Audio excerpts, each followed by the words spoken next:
Hey everybody, I'm back with another movie review. And as I covered the first film, Universal Soldier, starring Jean-Claude Van Damme, I will be talking about the sequel, Universal Soldier: The Return. I remember watching this a lot on DVD as a kid. Uh, Another fun action film, you know, just speaks to my inner boyhood, just like action and stuff blowing up and shootouts and stuff like that. It's fun. Before we continue, if you do me a kindness and smash that like button, leave a comment below. Let me know what you think of the Universal Soldier, at least the first two films, or the franchise as a whole. What's your favorite Van Damme film? And follow me in the links in the description below. Yeah. So the last movie was directed by uh, uh, Roland Emmerich, but the sequel was directed by Mike Rogers. I think this is his only directorial debut here, because it doesn't seem like he's got a link for anything else he did. Uh, Produced by Jean-Claude Van Damme this time. I'm pretty sure he produced a lot of the Universal Soldier films. It stars, like I said, Jean-Claude Van Damme as Luke Devereaux, Michael J. White as Seth, Super Unisol, Heidi Scans as Aaron Young, Xander Berkeley as Dr. Dylan Cotner, Justin Lazard as Captain Blackburn, Kenya Tom as Maggie, Daniel Von Bergen as General Rafford, James R. Black as Sergeant Marrow, Karis Page Bryant as Hillary Devereaux, the daughter, and we got Bill Goldberg as Romeo the Unisol.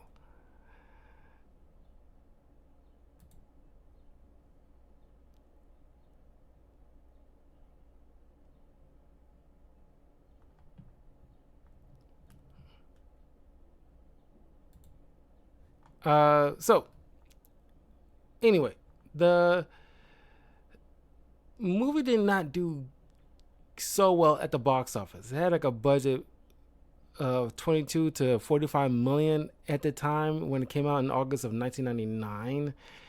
It raked in at the box office of 10.7 million, so it did not do so well. And I can guess why, but I'll get to that in a bit. Now, not too long, well, I'll say like at least several years later after the events of the first film, the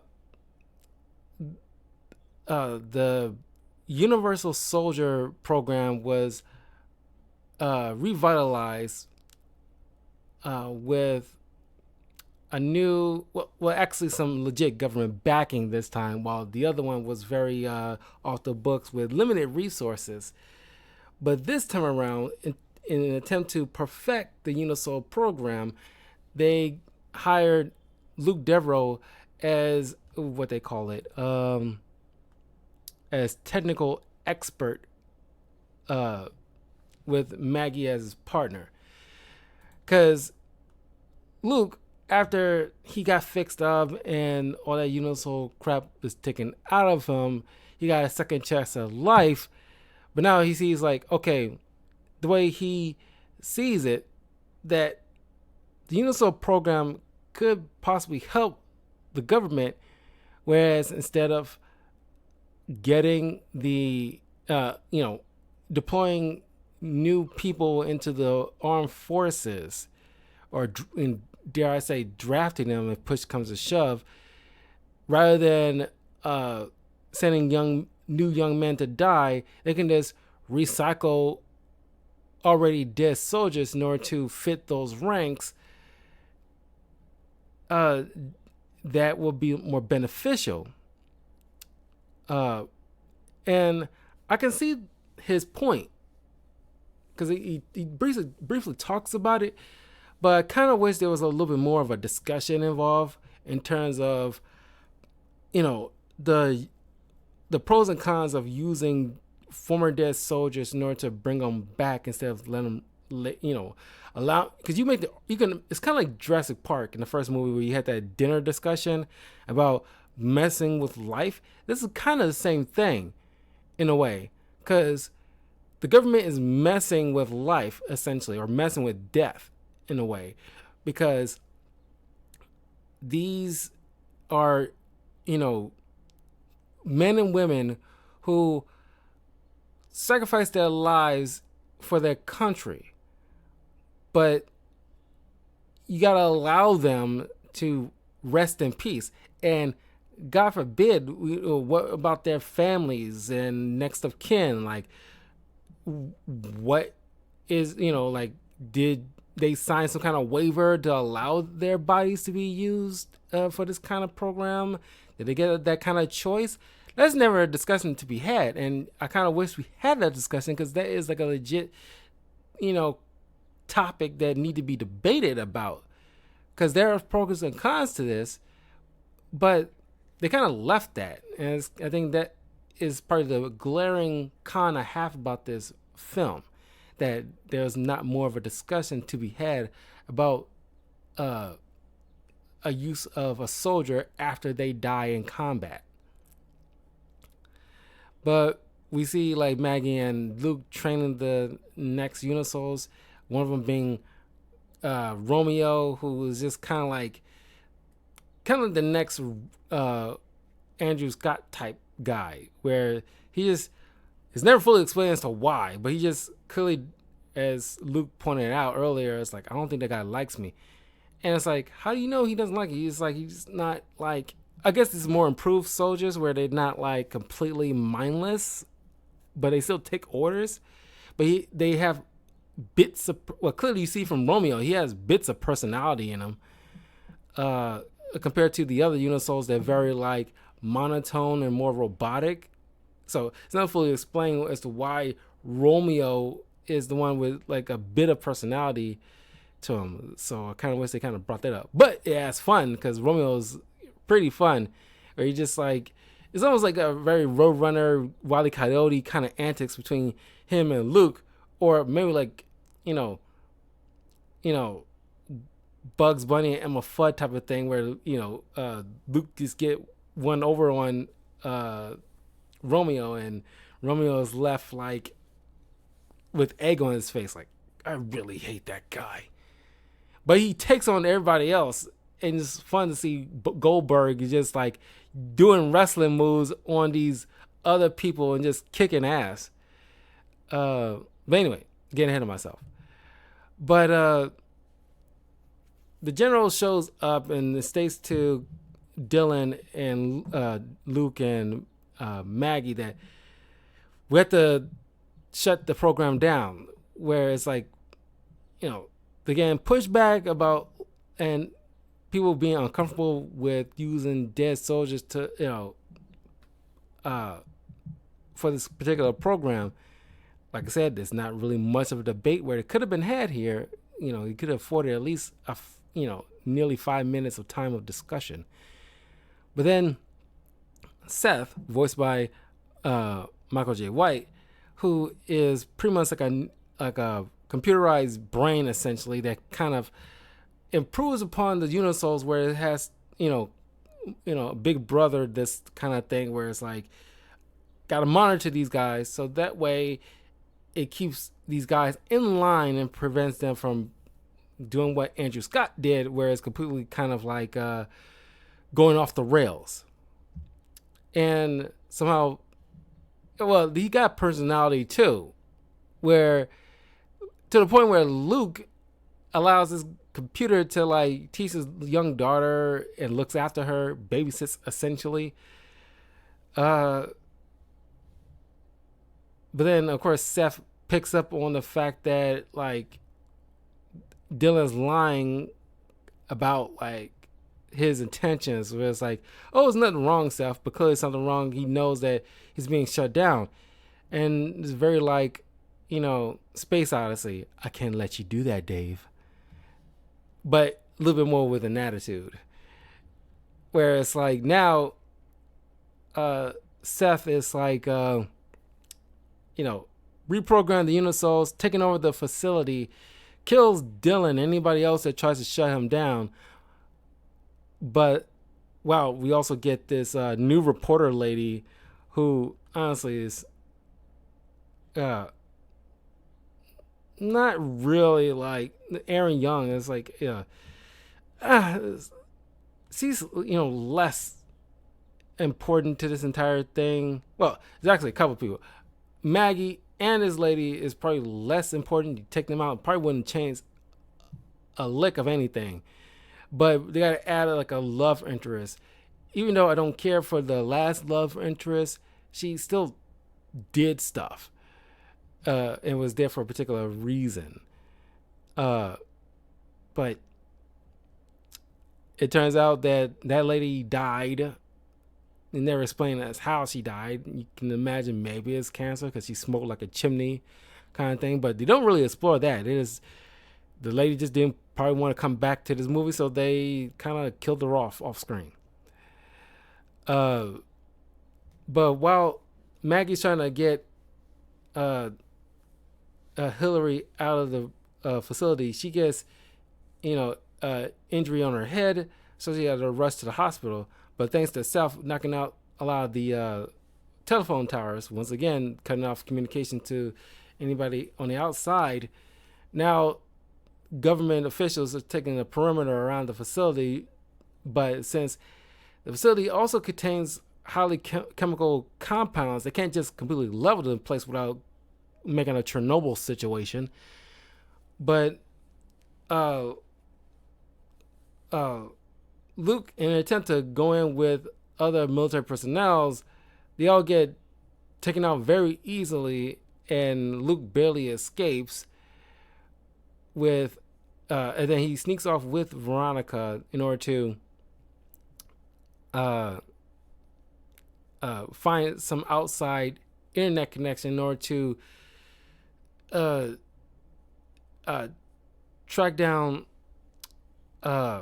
I'm sorry, I'm barely remembering here. Uh,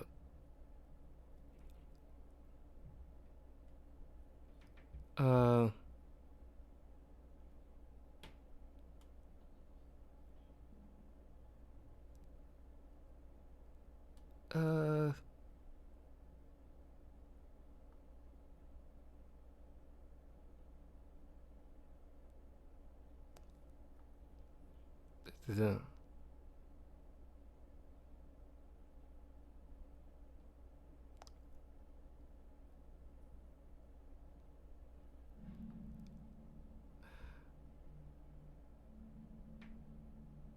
uh, they end up tracking down. They go to a strip club in order to use a computer. That's the nearest one, and they realize Seth has been looking for was in contact with this cyberpunk kid that is the guy who played Daniel Stearns or Samuel Stearns. I'm sorry, the Marvel character, the leader in the Incredible Hulk film. That guy.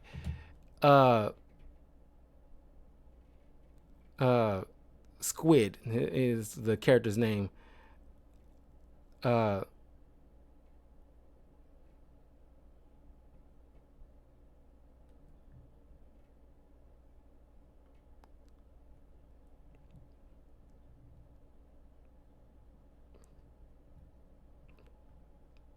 I'm sorry, I'm trying to look up this doggo guy's name, but you know what I'm talking about. Which people hope he makes a return in the MCU at some point. But anyway, so Squid, who probably used to work with Dylan, got fired. Look at man, it's a bit of similarities with like Jurassic Park in this thing, because Squid is pretty much like Wayne Knight's character in the first Jurassic Park film, when he's trying to like commit I was like corporate espionage, but it's just like they both go against the people they used to work for because they wasn't appreciated or whatever. So he sees Seth as this like robot overlord that he worships. So he finds him like a body in cold storage, like a perfect body, and coincidentally, it's Michael J. White's body. And uh,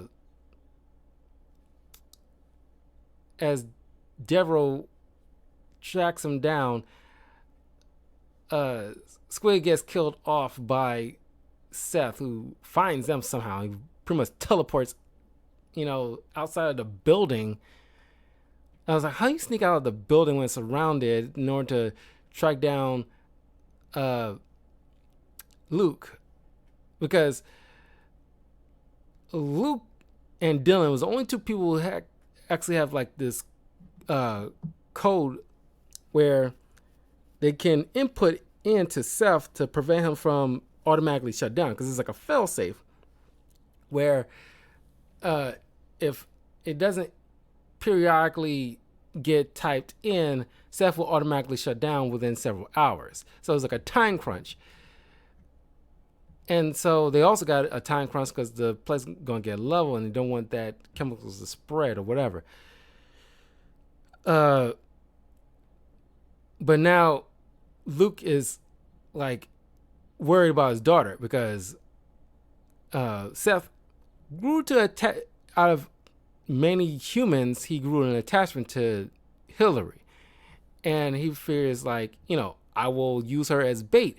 You don't give me the codes, then I will go after somebody that you care about more than those codes. So, he tries to fight him off, but he's no match against Seth and his superior body. So he just slinks away for some odd reason, so taking him right then and there and dragging him back and forcing him to give the codes. But I guess he needs the daughter, so whatever. We could just take him. So they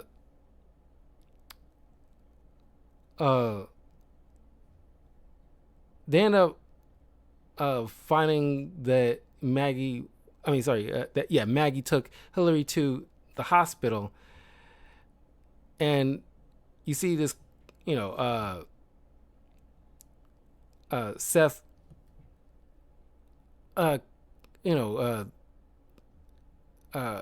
seeing Hillary in the hospital because Maggie got killed off by Romeo at some point. It's like, and you see like in a visual image at Squid's little hideaway that Luke sees, and it's like a little slap, like smack. And of course, yeah, they're super strong, so I imagine maybe the torque kind of broke her neck or something. But it just looked like a simple smack. And I was like, I kind of wish it was showed like more. Now, what's this rated? Because I had like a feeling.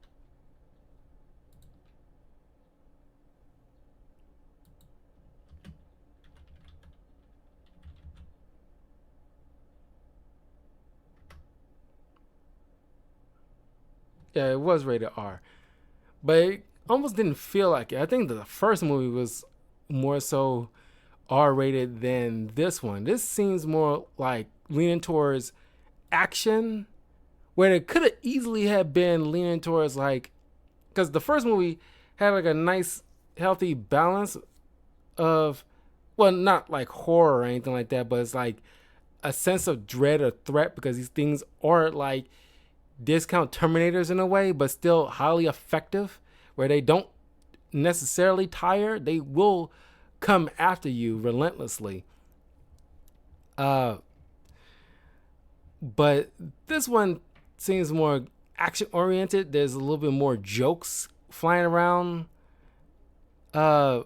which I guess it's fun, but it also takes a bit of seriousness out of the situation here and there.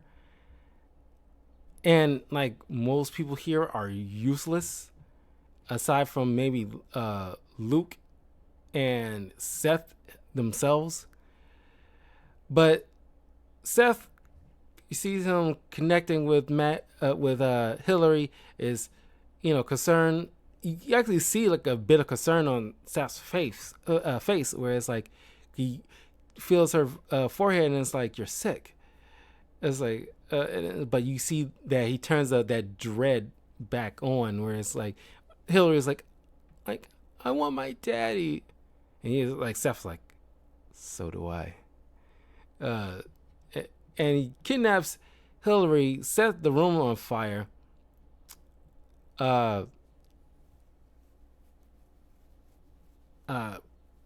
He briefly fights off Goldberg after he takes down some orderlies.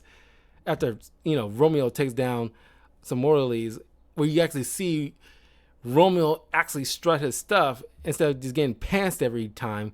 But as soon as like I said, it's very cartoony. But as soon as Luke comes out of the elevator and he sees like Romeo, and Romeo looking at him, he charges at Luke, and because Van Damme's very athletic, he just jumps up and he has Romeo runs underneath him, and he just shuts the elevator door. And so he's just hearing like, I really hate that guy. It's very Wile E. Coyote. But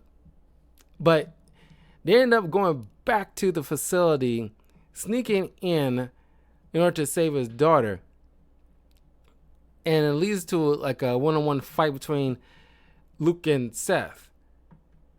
Of course, Seth, in the meantime, tried to use his own, computerized brain to eventually crack the code, which he eventually did. And it's like, well, I guess I don't need you anymore, but don't worry.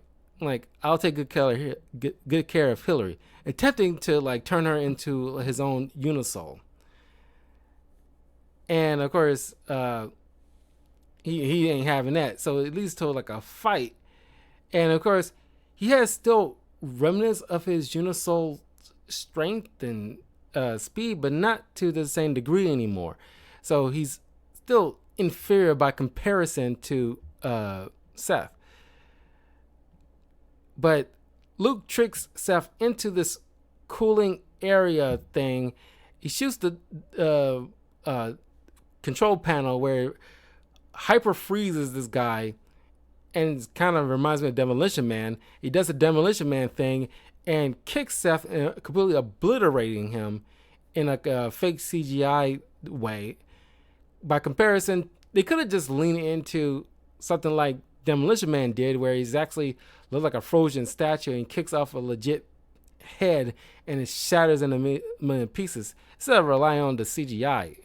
I don't think it needed like the budget it got. I think it's perfectly fine with a low budget. At least it was like a high budget at the time, I imagine, but still. But Maggie, who turns into like they turn into a Unisoul, allows like Luke to escape with Hillary while holding off Romeo, who tries to break Luke's back. They escape. Luke shoots out the explosive devices that's scattered outside of the facility, which makes a chain reaction that destroys the entire facility. And the day is saved, and that's where the movie ends. Yeah, I mean, when you break it down, yeah, this movie wasn't good. But I remember as a kid enjoying it, and I still kind of enjoy it because it's just like a fun action flick. Not really to be taken too seriously. I just wish they put a little bit more effort into like a legit discussion about the use of Unisouls, where they didn't really do that in the first film. Maggie and Aaron was completely useless, especially Maggie. Who's supposed to have been partners with Luke. I expected her to be like maybe like a military soldier too, with some level of skill, but she seems more like, what are you doing here? Like, what do you offer besides being like what, eye candy or something. It was just like she uses like a speedboat earlier in the film, or like, she uses weapons here and there, but she either got captured or knocked out or killed. And she has that one little cool moment where she just shoots at Romeo to allow uh uh Luke to make his escape with Hillary. But man, that was completely pointless. Seth was a cool villain, honestly, and Romeo's fun too. But outside of all that, this, it was just like meh. I'm pretty sure people look at this and will get some level of enjoyment out of it, but it wasn't very good. Honestly, after this, the next couple of Universal Soldier films, they want to completely ignore this film. That was that bad, but they just want to completely ignore this film altogether. So I was always curious about what happened to that daughter in the subsequent sequels. They never bring her up. I think they did completely just ignore the existence of this film, which I think is a shame, because there is a level of merit to this that you could just incorporate to some degree. Like, clearly the first woman in the first film got together with Luke, had a kid, and maybe she would have grown up into the military in some capacity, like a CIA agent or something like that, and still has some kind of relation with the father, whatnot. There's something to it, but they just, I don't know, the writing just wasn't up to par in a lot of ways.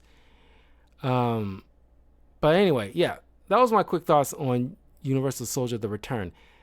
Looking back on it, yeah, when I break it down, it's not very good. I think there's more weight to the first one.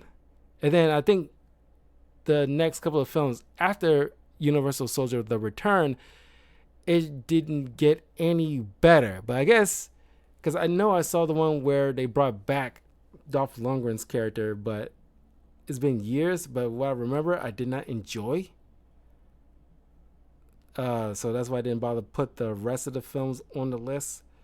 But it was like a bitch trying to find these films online, because I tried to watch it free, because I wasn't about to pay Amazon Prime to rent this film for streaming for a couple of days for $3.99. It's like, wasn't really worth it. But anyway, that was Universal Soldier: The Return. Let me know in the comments if you've seen this film. Did you get any level of enjoyment out of this? Because I did, to some degree. And it's fun to revisit this, but not something that you would put very high in terms of quality films, of the nostalgia films. But anyway, I will see you guys a little bit later. I might stream a couple of things. There's something new coming on with Overwatch that I want to check out, but I will see you guys later. Next week, what's the next film I'm going to be reviewing next week? Because I'm going to be wrapping up. Well, we'll be doing like a spoiler review next Saturday for Deadpool 3. But to wrap up 4th of July theme month will be the first G.I. Joe live action film, The Rise of Cobra. And I'll be wrapping up July 4th month with that. Just something fun. Then we'll get back to some regular movie reviews. Won't be any theme months for a while until October rolls around again. But anyway, I will see you guys later. Take care. Have a pleasant weekend otherwise. Peace.